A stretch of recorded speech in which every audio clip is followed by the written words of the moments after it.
Now we're going to cross to London, where Mayuran Senthilnathan has been staying up very late for us. Mayuran, always great to see you. We do appreciate. Sorry, we had a few technical things earlier.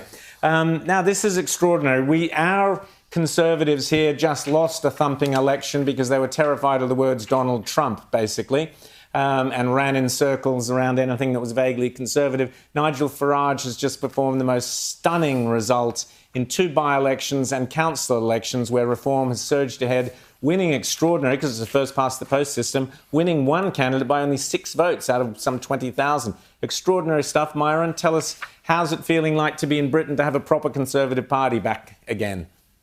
Yeah, well, this is an amazing time because, yes, these were just local elections. But in reality, these elections have ushered in a whole new political landscape that probably only happens once in a century, because the first past the post system, as you mentioned, has been well and truly broken.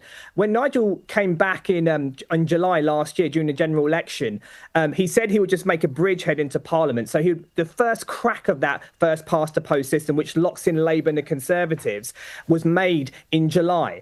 And then as he progressed and during making arenas, filling up arenas with thousands of people and campaigning across the country, the accusation was Reform is just a protest party. It's something that is celebratory, yes, but full of razzmatazz, but nothing really of substance. So the real test came in these local elections where the polling had to translate into actual votes. And that is what has happened. And it's been an absolute bloodbath for the opposition party. Reform got 670 odd councillors elected. 10 local councils come under their control, plus this by-election, a parliamentary by-election, as you said, won by 6 votes, which was previously lost by 15,000 votes, and now just won by 6 votes. And so what this shows is Reform is not a protest party. It's not just something you just cast your vote just to send a message somewhere. It is now locked into local government. So yes, Labour have the national government authority in Parliament, but the local government across England and probably next year in Wales and Scotland will be run by Reform UK. This is shattering the Uni Party, shattering the first past the post system. This is astonishing. What is the future of the Tory party? Will they merge into Reform or just become history?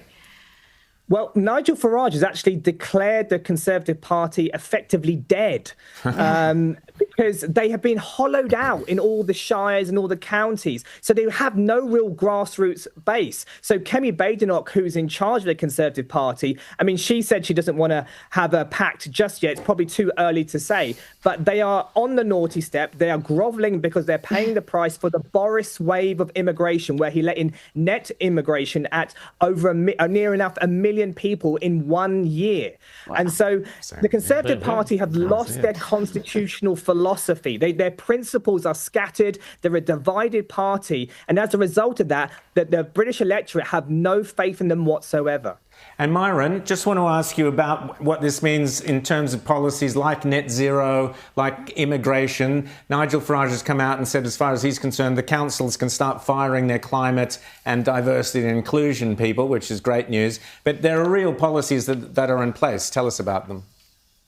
Yeah, so I think Nigel is taking a bit of inspiration from Elon Musk. And the first thing is the local government waste. That there's going to be a kind of Doge movement that's going to happen all across local government, massive efficiency savings going across. Because as you've seen in America, it's happening all across governments across the world. And so that's the first thing. The auditors are going to come in and look at the books and look at the accounts. And as you said, all kind of renewable wind, solar farms are going to be pushed back against. Migrant hotels. This is a massive deal where illegal migrants are being housed all across the country in hotels and even in private rental accommodation. And so the local councils run by Reform will be pushing back against that. DEI, as you said. Also, the work from home philosophy, you know, the kind of 3-day, have a cup of tea, have a cup of cake, have a slice of cake, and then off you go, maybe a couple of hours here and there. That the work from home philosophy is going to be put into the bin as well. So that is the kind of policies that we're going to implement at local level. Sure, they'll be resisted at national level, but that's the tussle. Labour at the national level,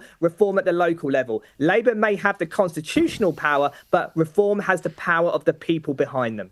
James. You know, the one thing I'm sort of concerned about with all this, Myron, is that things had to get so bad in Great Britain for reform to start to see these sorts of victories. You've got a number of years left until you've got another general election, so you've got many more years of Starmerism.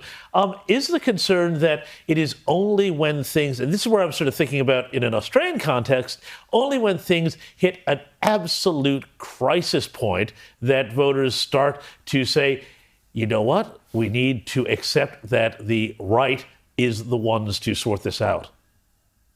You're absolutely right. Unfortunately, it's just the reality of the situation. People don't follow politics as much as perhaps we would like them to. And so as a result, they can't track the kind of policies that are being implemented and the outcomes that are happening on a day-to-day basis. And so when it is only when things get really, really, really bad that they feel it when they walk out their door, they see their towns and villages have been changed. The cost of living is completely been turned on its head, and their rights and everything else have been, stripped away from them. That's when they start to realize how bad things are getting. And that's when they start to change course.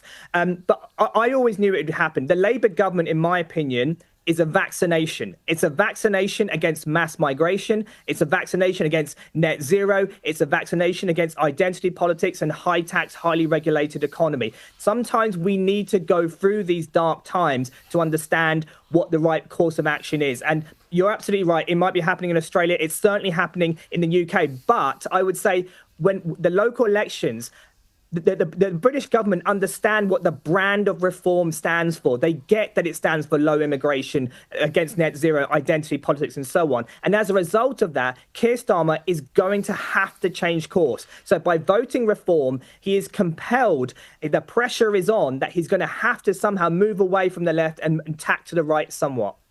Mayuran Senthilnathan, always great to get your insights and great to chat to you. Thanks so much for staying up. That's absolutely brilliant. And you're absolutely right. If a political party, particularly of the right, stands for something, they win. That's Mayuran Senthilnathan there in Britain.